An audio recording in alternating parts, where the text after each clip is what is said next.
Et si la clé pour vivre une vie plus paisible et épanouie consistait à savoir ce qu'il ne faut pas partager. Dans la vidéo d'aujourd'hui, je vais plonger en profondeur dans 9 secrets essentiels que vous devrez toujours garder pour vous. Des secrets qui ont le pouvoir de protéger votre bonheur, vos relations et votre intégrité personnelle. En vieillissant, la sagesse devient notre plus grand allié et ce que nous choisissons de garder privé peut être tout aussi important que l'éloquent que nous partageons ouvertement. Il ne s'agit pas simplement de conseils de vie, ce sont des vérités durement acquises qui vous permettront de vivre avec plus de clarté, de classe et de contrôle. Bref. Alors restez avec nous jusqu'à la fin, car le dernier secret pourrait complètement changer votre vision de votre pouvoir personnel.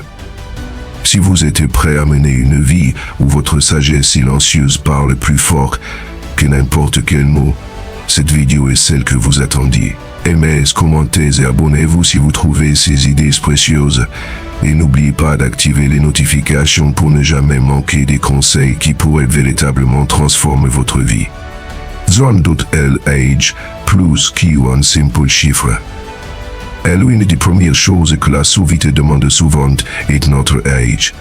C'est un brise-glace courante dans les conversations, surtout dans une culture qui accorde une grande valeur à la jeunesse. Pour beaucoup, l'âge n'est qu'un chiffre. Mais à mesure que nous avançons en âge, cela devient un sujet plus délicat. Révéler votre âge exact peut souvent amener les gens à faire des suppositions sur vos capacités, votre santé et même votre avenir. Pourquoi alors est-il important de garder votre âge privé? Tout d'abord, l'agisme est un réel problème dans la société américaine. La discrimination fondée sur l'âge, bien que contraire à la loi, se manifeste souvent subtilement. Les gens peuvent commencer à vous traiter différemment, même inconsciemment, une fois qu'ils connaissent votre âge. Ils peuvent vous donner des conseils non sollicités. Supposez que vous n'êtes plus aussi capable qu'eux, ou peut-être l'hypothèse plus douloureuse, commencez à vous traiter comme si vous approchiez de la fin de votre vie. Mais la vie ne se résume pas à des chiffres, elle se résume à des expériences, à la santé et à l'attitude. La longévité est imprévisible, et révéler votre âge peut parfois créer de l'anxiété inutile chez les autres. Plutôt que de vous concentrer sur le thème qu'il vous reste, concentrez-vous sur la qualité d'habileté que vous menez. Garder votre âge pour vous-même vous permet de définir votre existence selon vos propres termes, sans être limité par les attentes de la société. Souvenez-vous, la vie se mesure par les moments que vous vivez, pas par les années que vous comptez. Si ces histoires vous inspirent et vous motivent à passer à l'action, commentez 9. Sinon, commentez 0. Vos souhaits sont très importants pour nous. Merci pour votre précieux temps. L'argent, la confidentialité financière est essentielle. L'argent est une partie inévitable de la vie, mais il reste l'un des sujets les plus sensibles à aborder. À l'âge de 50 ans et au-delà, votre situation financière peut s'être stabilisée, ou vous pouvez travailler à assurer votre sécurité financière. Que vous ayez accumulé une somme importante de richesse ou que vous viviez plus modestement, il est essentiel de garder vos affaires financières privées. Pourquoi? Parce que l'argent peut être une source de tension dans les relations, même parmi les amis et la famille. Si vous révélez votre situation financière, que vous soyez riche ou en difficulté, cela peut entraîner divers problèmes. D'un côté, partager votre richesse peut susciter la jalousie, l'exploitation ou même le ressentiment. Des amis ou des proches peuvent commencer à vous traiter différemment, s'attendant à ce que vous payez les frais, prêtez de l'argent ou souteniez leurs projets. D'un autre côté, si vous rencontrez des difficultés financières, les gens peuvent vous plaindre ou pire encore, supposez que vous avez fait de mauvais choix de vie. Dans une culture où le succès est souvent associé à la prospérité financière, garder votre situation financière privée est une manière de préserver votre dignité et votre autonomie. Votre argent ne vous définit pas vos actions, valeurs et la façon dont vous traitez les autres le font. Gardez vos affaires financières pour vous-même empêche également les gens de porter des jugements injustes sur vos choix de vie. Il existe un adage bien connu, et l'argent parle, mais la richesse murmure. Cela est particulièrement vrai en vieillissant. Que vous soyez riche ou que vous viviez plus modestement, laissez votre situation financière être votre propre affaire. Moins les gens en savent sur vos finances, plus vous avez la liberté de vivre selon vos propres termes. Si ces histoires vous inspirent et vous motivent à passer à l'action, commentez 9. Sinon, commentez 0. Vos retours sont très importants pour nous. Merci pour votre précieux temps. Dans les secrets de famille, le sanctuaire du foyer. Chaque famille a son propre ensemble de défis et de dynamiques. Les liens entre parents et enfants, conjoints, frères et sœurs, et membres de la famille élargie peuvent être très compliqués et parfois tendus. Pourtant, au sein de ces relations se trouve souvent la base de l'amour, du soutien et de la connexion. En vieillissant, l'importance de la famille devient encore plus prononcée, car les membres de la famille peuvent devenir des aidants, des compagnons et des sources de soutien émotionnel. Cependant, toutes ces affaires familiales ne sont pas destinées à être partagées avec le monde extérieur. Certains problèmes tels que les désaccords, les malentendus ou même les conflits familiaux de longue date sont mieux gardés au sein de l'unité familiale. Pourquoi ? Parce que révéler les secrets de famille aux autres peut non seulement nuire à la confiance entre les membres de la famille, mais aussi inviter des jugements ou des commérages inutiles de la part des autres. Il est essentiel de protéger la vie privée de votre famille, même lorsque des tensions surgissent. Garder les affaires familiales et personnelles privées est un acte de loyauté et de respect. Cela empêche les étrangers de se faire une opinion sur vos proches basée sur des informations incomplètes ou biaisées. De plus, cela permet aux membres de la famille de résoudre leurs problèmes en privé, sans la pression supplémentaire du regard. En vieillissant, vous pourriez vous retrouver à réfléchir aux dynamiques stimulées les passées, peut-être même à regretter certains conflits ou à souhaiter des relations plus étroites avec vos proches. En gardant les secrets de famille au sein de la famille, vous créez un environnement où la guérison et la réconciliation sont possibles. Vous préservez la sainteté de l'unité familiale et permettez à vos relations d'évoluer sans l'interférence des autres. Faute aux médicaments, la santé personnelle. La santé devient une préoccupation centrale pour beaucoup de personnes en vieillissant. Lorsque nous atteignons nos 50 ou 60 ans, il se peut que nous gérions des conditions chroniques, prenions plusieurs médicaments ou suivions divers traitements pour maintenir notre bien-être. Il est courant de parler de santé entre amis et en famille, surtout dans une société où les soins de santé sont un sujet de conversation brûlante. Mais il y a une différence entre partage des préoccupations générales de santé et révéler chaque détail des médicaments et traitements que vous suivez. Pourquoi devriez-vous garder vos médicaments et vos traitements de santé pris? Premièrement, de voiler trop de détails sur votre santé peut mener à des conseils non sollicités, à des jugements ou même de la pitié de la part des autres. Des amis ou des connaissances pourraient offrir des suggestions bien intentionnées mais erronées, telles que des traitements alternatifs ou des recours et recalculs qui n'ont que peu de fondement scientifique. Bien que ces suggestions soient souvent faites avec de vectes et d'intentions, elles peuvent parfois ajouter du stress ou de la confusion à votre parcours de santé. De plus, partager trop d'informations sur vos traitements médicaux peut susciter une inquiétude excessive chez vos proches. Ils peuvent commencer à s'inquiéter inutilement pour votre bien-être, même lorsqu'il n'y a pas de raison immédiate de cela. En gardant vos informations de santé privées, vous gardez le contrôle de votre propre histoire. Vous pouvez partager les détails que vous jugez nécessaires et comme des conversations attirer des conseils inutiles ou une inquiétude excessive. En résumé, il y a certains aspects personnels de la vie qui, en vieillissant, méritent d'être gardés privés. Que ce soit votre âge, vos finances, vos secrets de famille ou votre santé, préserver ces parties de votre vie vous permet de maintenir votre dignité, votre autonomie et votre tranquillité d'esprit. Après tout, certains secrets sont mieux laissés non révélés. Ils peuvent être accablants, voire nuisibles. De plus, partager trop d'informations sur votre santé peut amener les autres à vous voir à travers le prisme des pigeons médicales, plutôt que comme une personne complète.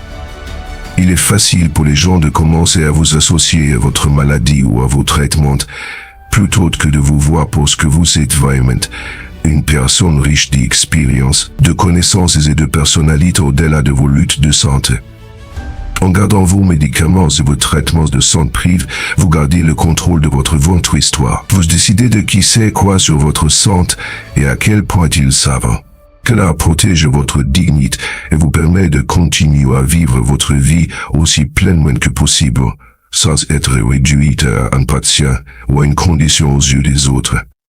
5. Sexualité et l'intimité sacrée.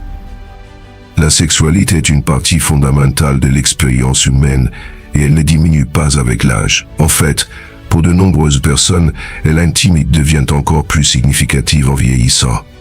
Cependant, dans une société qui ignore souvent ou même stigmatise la vie sexuelle des adultes plus âgés, il peut être difficile de naviguer dans des conversations sur l'intimité. Malgré les tabous sociaux, il est important de reconnaître que le désir sexuel et l'intimité naturels à tout âge.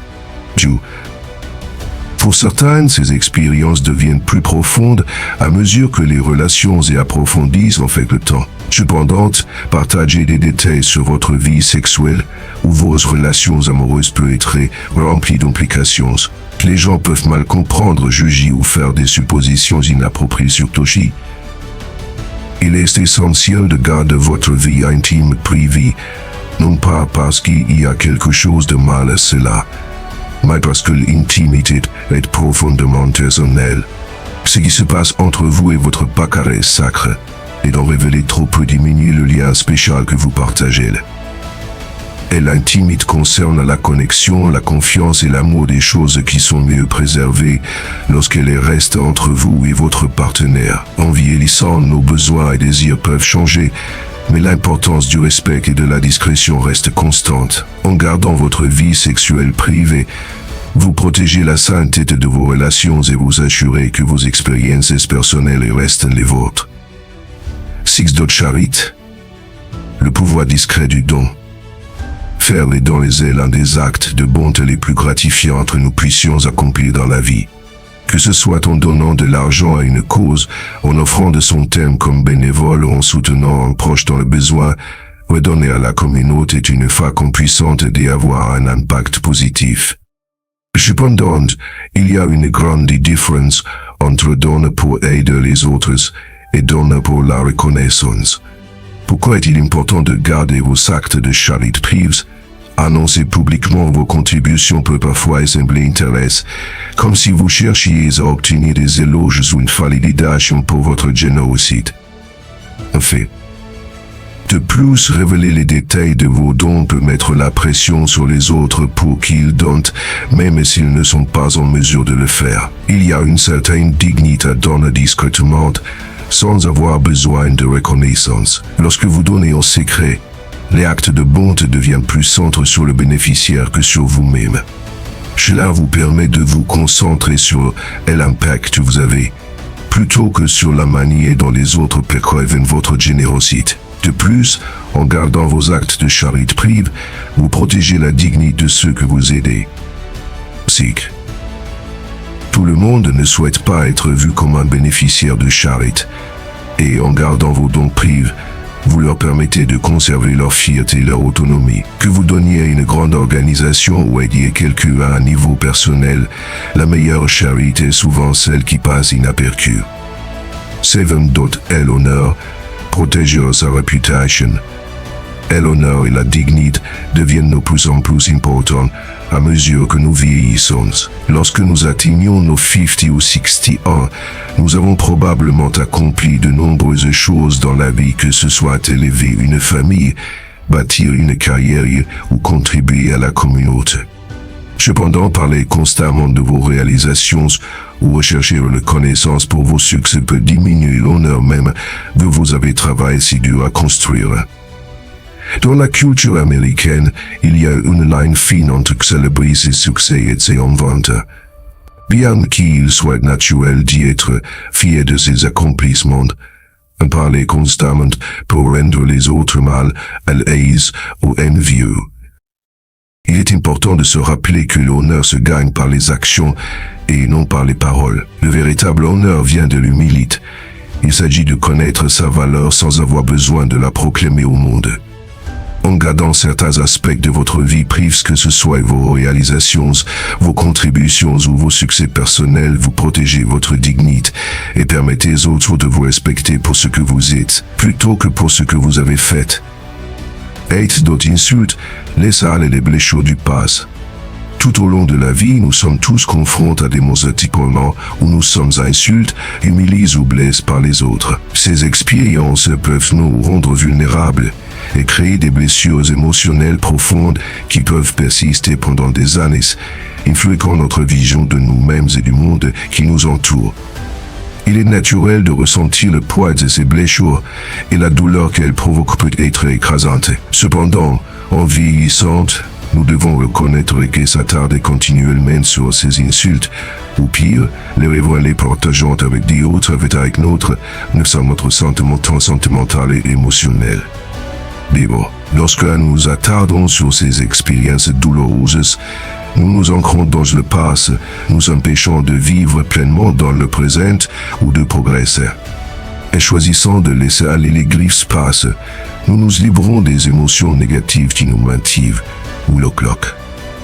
Donc, cela ne signifie pas que la douleur disparaît soudainement ou que les souvenirs s'effacent. Lâcher prise signifie prendre la décision consciente de ne pas laisser ces blessures dicter notre vie. Au lieu de partager ces expériences douloureuses à maintes reprises avec les autres et ainsi risquer de rouvrir des blessures émotionnelles, nous pouvons choisir de les garder pour nous. Cet acte d'autopréservation nous permet de guérir à notre propre rythme, sans le fardeau supplémentaire d'y entendre les opinions ou les jugements des autres. En gardant ces blessures personnelles pour vous, vous pouvez vous obliger votre bien-être émotionnel et mental, vous accordant l'espace nécessaire pour grandir et évoluer au-delà de la douleur. C'est une façon de reprendre votre pouvoir et de décider que votre passé ne doit pas contrôler votre présent ou votre avenir. Choisir cette voie de guérison silencieuse vous préserve également de l'épuisement émotionnel que procure la répétition des mêmes et douloureux sur tous autres, vous permettant de vous concentrer sur l'avenir. Ainsi, de renforcer votre résilience et de nourrir la paix intérieure. Souvenez-vous, la reprise ne signifie pas que vous oubliez ce qui se passe ou que vous prétendez que la blessure n'était pas réelle. Et je répéterai. Au contraire, cela signifie que vous ne laissez plus les insultes, critiques ou humiliations passées définir votre identité ou dicter votre bonheur. C'est un acte d'amour propre et de croissance. En gardant ces expériences privées, vous favorisez une force intérieure et vous vous accordez la liberté de regarder vers l'avenir sans être lié par les griffes passées, mais plutôt élève par la sagesse que vous en avez tirée. N'un d'autre mantra la force de la croyance personnelle. Un mantra est bien plus qu'une simple phrase spirituelle ou un mot répété lors de la méditation. C'est une philosophie ou un principe directeur profondément personnel qui vous aide à traverser les défis inévitables de la vie. Elle peut prendre de nombreuses formes, allant d'une prière religieuse qui vous connecte à une puissance supérieure, à une affirmation quotidienne qui vous ancre dans la positivité, ou même à une devise personnelle sur laquelle vous comptez pour rester constant et résilient. Quelle que soit sa forme, un mantra est quelque chose d'unique à vous. C'est une source de force intérieure et d'une certaine manière, il faut connaître la manière dont vous abordez le monde, affronter les difficultés et trouver la paix en vous-même. La tentation de partager votre mantra avec les autres, surtout lorsqu'il vous aide à traverser des moments difficiles, peut être forte. Il est naturel de vouloir partager quelque chose qui vous apporte de la clarté ou du réconfort, surtout lorsque vous pensez que cela pourrait aider les autres. Cependant, il est important de reconnaître que tout le monde ne comprend pas pleinement, ne respectera pas ou n'appréciera pas la signification profonde que votre mantra a pour vous. qui semble puissant et transformateur pour vous peut ne pas résonner de la même manière chez les autres. Parfois, partager une croyance aussi personnelle peut être du scepticisme, des jugements, voire des critiques, ce qui peut affaiblir le pouvoir émotionnel qui est dans votre vie. D'une certaine manière, la véritable force d'un mantra réside dans son intimité, le fait qu'il soit une encre profondément personnelle dans votre vie, quelque chose vers lequel vous pouvez vous tourner en temps de besoin. En le révélant aux autres, vous courez le risque d'en diluer la force. Lorsque vos principes directeurs les plus privés deviennent publics, ils peuvent perdre de leur puissance, surtout si les autres ne se les considèrent pas avec la même estime que vous. Votre mantra est une source de confort et de clarté, quelque chose qui vous aide à comprendre les incertitudes de la vie. Le garder privé lui permet de conserver toute sa force et garantit qu'il continue à servir de boussole interne solide, vous guidant à travers les moments difficiles. Bonus, partagez le bonheur dans la vieillesse, des moyens simples pour enrichir votre vie. En vieillissant, le sens du bonheur évolue. Il ne s'agit plus de courir après ce succès matériel ou les accolades. Au lieu de cela, il s'agit de trouver de la joie dans les petites choses, d'embrasser la simplicité et surtout de partager ce bonheur avec les autres. Dans nos dernières années, le bonheur vient des connexions du sens et de la capacité à avoir un impact positif sur la vie des autres. En partageant le bonheur avec les autres, non seulement nous enrichissons leur vie, mais nous nourrissons également notre propre sentiment de satisfaction et de joie. Voici quelques moyens simples de partager le bonheur en vieillissant et de rendre la vie plus riche, tant pour nous-mêmes que pour les personnes qui nous entourent. Quand partagez votre thème et votre haute attention est l'une des choses les plus précieuses que nous puissions partager dans nos années avancées, c'est notre temps. C'est notre thème. Dans un monde où mes frères, de nombreuses personnes se sentent seules ou ignorées. Qu'il s'agisse de la famille, des amis ou des voisins, offrir aux autres le cadeau de votre attention sans partage peut faire une grande différence dans leur vie. Un appel téléphonique pour prendre des nouvelles d'un ami, une visite à une vieille connaissance, ou même une simple discussion avec un voisin peut égayer la journée de quelqu'un. Partager votre temps montre aux autres qu'ils comptent, et les connexions que vous entretenez peuvent apporter un bonheur mutuel et un sentiment d'appartenance plus profonde. Tout doit partager votre sagesse et votre expérience. Lorsque nous atteignons nos ennemis de seniorité, nous avons accumulé une richesse d'expérience et de leçons de vie.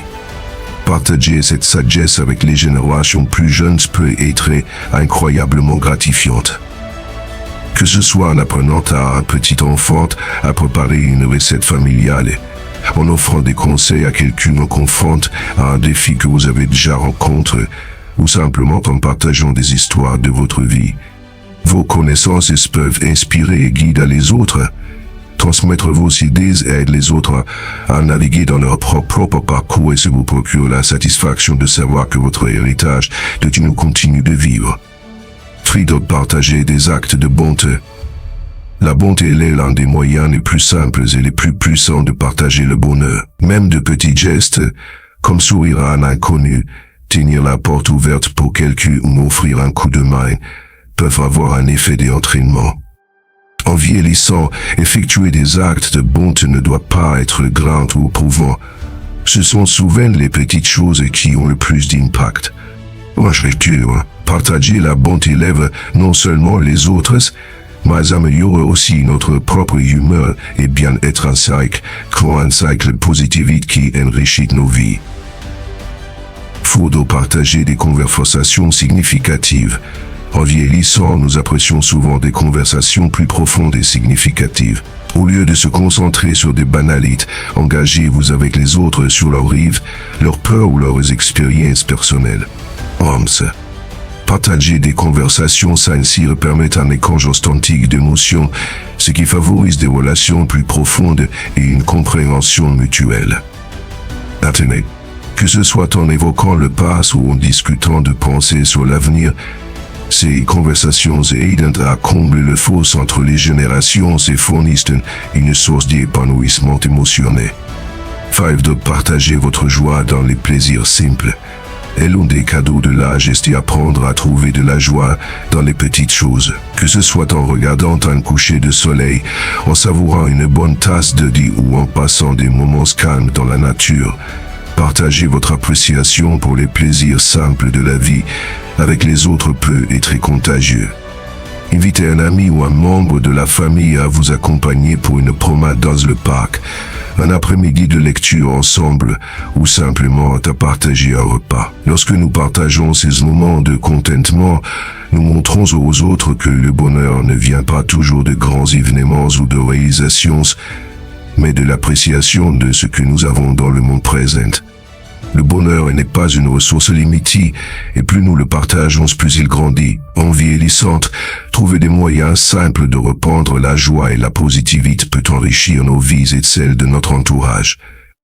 Que ce soit par le temps, la sagesse, la bonté, des conversations significatives ou le partage des plaisirs simples, ces petits actes de générosité créent des impacts durables. Au final, le bonheur que nous partageons est le reflet de la vie que nous avons vécue, et il assure que l'héritage que nous laissons derrière nous est celui de l'amour, de la connexion et de l'épanouissement. En conclusion, bien qu'il y ait des choses que nous devrions garder privées en vieillissant, il existe également une grande puissance à partager les bons aspects de nos vies. Partagez la sagesse, les émotions, les actes de bonté, la joie et le temps peut enrichir votre vie et celle des autres. Il s'agit de trouver un équilibre, savoir ce qu'il faut garder près de soi et ce qu'il faut donner librement. En fin de compte, l'héritage que vous laissez derrière vous ne réside pas seulement dans ce que vous avez accompli, mais dans ce que vous avez partagé avec le monde. Au fur et à mesure que nous avançons dans la vie, il devient évident que tout ne doit pas être partagé. Certaines parties de notre vie doivent être conservées près de nous, non pas par secret, mais par respect de nous-mêmes et la croissance de nos expériences personnelles. Les 9 aspects que nous avons discutés, l'âge, les finances, la famille, la santé, l'intimité, la générosité et l'honneur, les blessures passées et les croyances personnelles constituent le cœur de ce que nous sommes. En choisissant de protéger ces domaines, nous préservons notre dignité, protégeons notre part mentale et gardons le contrôle sur l'histoire que nous racontons au monde. Dans un monde qui valorise souvent le bruit et le partage excessif, il y a une sagesse profonde à choisir le silence et la discrétion. En gardant certaines choses privées, nous cultivons la paix intérieure, le respect de soi et une compréhension plus profonde de ce qui est vraiment important dans la vie. Ce chemin nous permet de vivre avec grâce et authenticité, nous guidant vers une existence plus intentionnelle et significative. Si le message vous attache, nous vous invitons à y réfléchir, à partager vos pensées dans les commentaires et à aimer cette vidéo. Votre parcours était unique et votre perspective ajoute de la profondeur à notre exploration commune du vieillissement avec sagesse et dignité. Si, assurez-vous de vous abonner pour rester connecté, que nous continuons à ouvrir la beauté de vivre avec un but et une pleine conscience. Merci de marcher ce chemin avec nous.